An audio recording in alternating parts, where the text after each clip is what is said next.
नमस्कार दोस्तों, आज हम इस वीडियो में डेटा प्राइवेसी की जटिलताएं टेक कंपनियों का डेटा हैंडलिंग के विषय पर चर्चा करेंगे। आज के युग में तकनीकी उन्नति ने हमारे जीवन को बदला है और हमारे डेटा को अनमोल माना जाता है, लेकिन इसके साथ ही हमारे डेटा की सुरक्षा और निजता के मुद्दे भी उभर आए हैं। टेक कंपनियां हमारे डेटा को कैसे एकत्र करती हैं और इसे कैसे हैंडल करती हैं, इसे समझना आवश्यक है। डेटा गोपनीयता व्यक्तियों का ये नियंत्रित करने का अधिकार है कि उनकी व्यक्तिगत जानकारी कैसे एकत्र, उपयोग और दूसरों द्वारा साझा की जाती है। टेक कंपनियां ऐसी संस्थाएं हैं जो विभिन्न ऑनलाइन सेवाएं और उत्पाद प्रदान करती है, जैसे search engine, social media platform, e commerce site और क्लाउड कंप्यूटिंग सेवाएं। वे अक्सर अपने उपयोगकर्ताओं से बड़ी मात्रा में डेटा एकत्र, संग्रहित, संसाधित और विश्लेषण करते हैं, जिसमें व्यक्तिगत जानकारी जैसे नाम, ईमेल पता, स्थान, प्राथमिकताएं, ब्राउजिंग इतिहास आदि शामिल हो सकते हैं। टेक कंपनियां अपने बिजनेस मॉडल, गोपनीयता नीति और कानूनी दायित्वों के आधार पर आपके डेटा को अलग अलग तरीकों से संभालती हैं। कुछ सामान्य प्रथाएं हैं।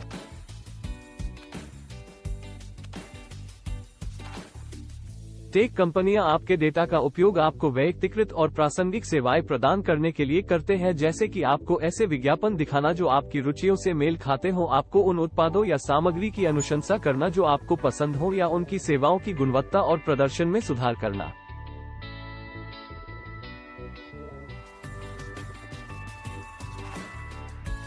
टेक कंपनियां आपके डेटा को विज्ञापनदाताओं, साझेदारों या सेवा प्रदाताओं जैसे तीसरे पक्षों के साथ साझा करते हैं, जो इसका उपयोग अपने स्वयं के उद्देश्यों जैसे मार्केटिंग, अनुसंधान या विश्लेषण के लिए कर सकते हैं। वे लाभ के लिए आपका डेटा अन्य कंपनियों या संस्थाओं को भी बेच सकते हैं।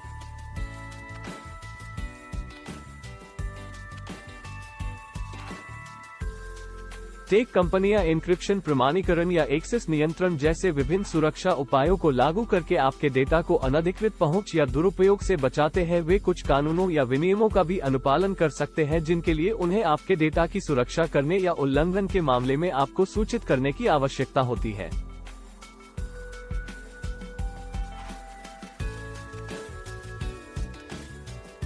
टेक कंपनियां आपके डेटा के संबंध में आपकी पसंद और अधिकारों का सम्मान करते हैं, जैसे कि आपको अपने डेटा तक पहुंचने, अपडेट करने, हटाने या निर्यात करने की अनुमति देना, या कुछ डेटा संग्रह या साझाकरण प्रथाओं से बाहर निकलने की अनुमति देना।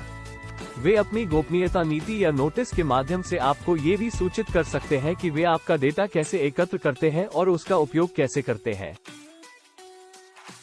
हालांकि सभी तकनीकी कंपनियां आपके डेटा को एक ही तरीके से या समान स्तर की पारदर्शिता और जवाबदेही के साथ नहीं संभालती हैं। उनमें से कुछ अपनी आवश्यकता से अधिक डेटा एकत्र कर सकते हैं या इसका उपयोग उन उद्देश्यों के लिए कर सकते हैं जिनके बारे में आप नहीं जानते होंगे या जिनसे आप सहमत नहीं होंगे। उनमें से कुछ आपकी सहमति या जानकारी के बिना आपका डेटा तीसरे पक्ष के साथ साझा कर सकते हैं। उनमें से कुछ आपके डेटा को हैकर्स या सरकारी निगरानी से बचाने में विफल हो सकते हैं। उनमें से कुछ आपके डेटा के संबंध में आपकी पसंद और अधिकारों का सम्मान नहीं कर सकते हैं या आपके लिए उनका उपयोग करना कठिन बना सकते हैं। इसलिए आपके लिए डेटा गोपनीयता की जटिलताओं से अवगत होना महत्वपूर्ण है और तकनीकी कंपनियां आपके डेटा को कैसे संभालती हैं। आपको उन तकनीकी कंपनियों की गोपनीयता नीतियों और नोटिसों को हमेशा पढ़ना और समझना चाहिए जिनका आप उपयोग करते हैं या जिनके साथ आप बातचीत करते हैं। आपको अपनी आवश्यकताओं और अपेक्षाओं के अनुसार अपनी गोपनीयता सेटिंग्स और प्राथमिकताओं की भी समीक्षा और समायोजन करना चाहिए। आपको इस बात को लेकर भी सतर्क रहना चाहिए कि आप कौन सा डेटा ऑनलाइन और किसके साथ साझा करते हैं। आपको डेटा गोपनीयता मुद्दों और सर्वोत्तम प्रथाओं पर जानकारी और मार्गदर्शन के विश्वसनीय स्रोतों की भी तलाश करनी चाहिए। आइए डेटा प्राइवेसी के कुछ महत्वपूर्ण बिंदु देखें।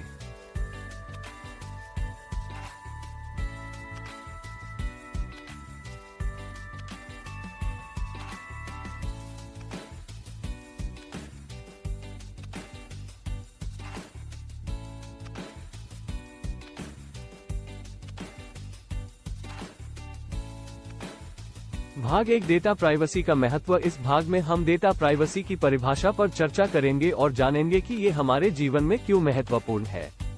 हम देखेंगे कि टेक कंपनियों को उपयोगकर्ताओं के डेटा को संरक्षित रखने का क्या महत्व है और वे इसके लिए कैसे जिम्मेदार हैं। आइए इसका एक उदाहरण देखते हैं।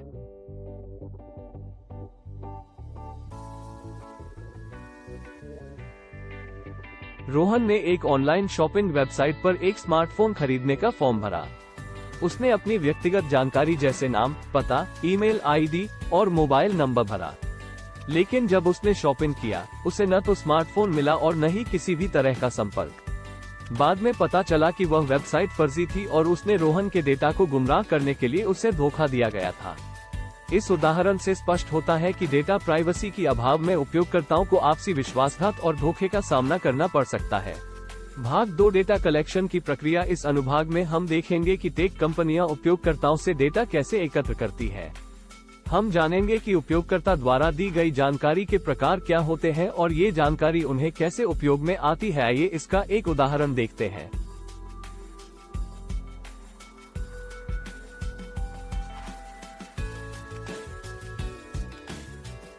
प्रियंका ने एक सोशल मीडिया ऐप इंस्टॉल किया और उसके उपयोग शर्तों को स्वीकार करते हुए उसके फोन बुक को समर्थन करने के लिए पहुंच जाने वाले स्थानों का एक सूची उपलब्ध करवाई।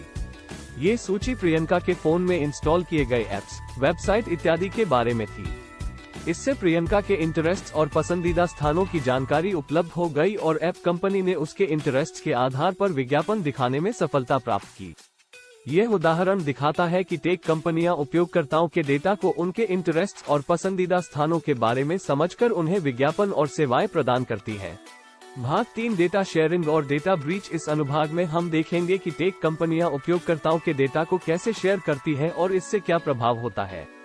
हम विभिन्न डेटा ब्रीच के उदाहरण देखेंगे और जानेंगे कि ये हमारे निजी जीवन को कैसे प्रभावित करता है। आइए इसका एक उदाहरण देखते हैं।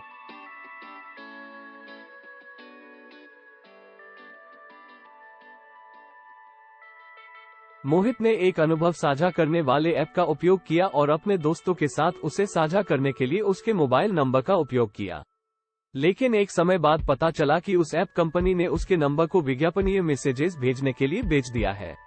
मोहित को अनचाहे विज्ञापनों और अनचाहे संदेशों का सामना करना पड़ा और यह उसे असंतुष्ट कर दिया। इस उदाहरण से स्पष्ट होता है कि अनचाहे डेटा शेयरिंग के कारण उपयोगकर्ता अनचाहे प्रभावों से गुजर सकते हैं।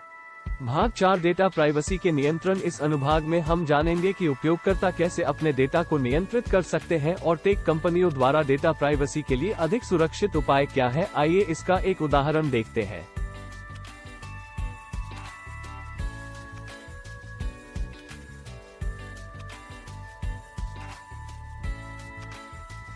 आदित्य ने एक ऑनलाइन सोशल मीडिया प्लेटफॉर्म का उपयोग किया और वहां विज्ञापनों को अनदेखा करने के लिए अपनी पसंदीदा विषयों और रुचियों के आधार पर सेटिंग्स का उपयोग किया।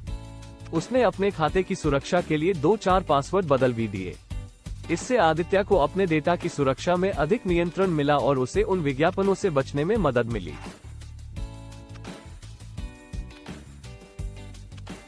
भाग 5 डेटा प्राइवेसी के नियम और कानून। इस अनुभाग में हम विभिन्न देशों में डेटा प्राइवेसी के कानूनी नियमों के बारे में जानकारी प्राप्त करेंगे। हम देखेंगे कि टेक कंपनियों को डेटा प्राइवेसी के नियमों का पालना क्यों जरूरी है और उन्हें कैसे लागू किया जाता है। आइए इसका एक उदाहरण देखते हैं।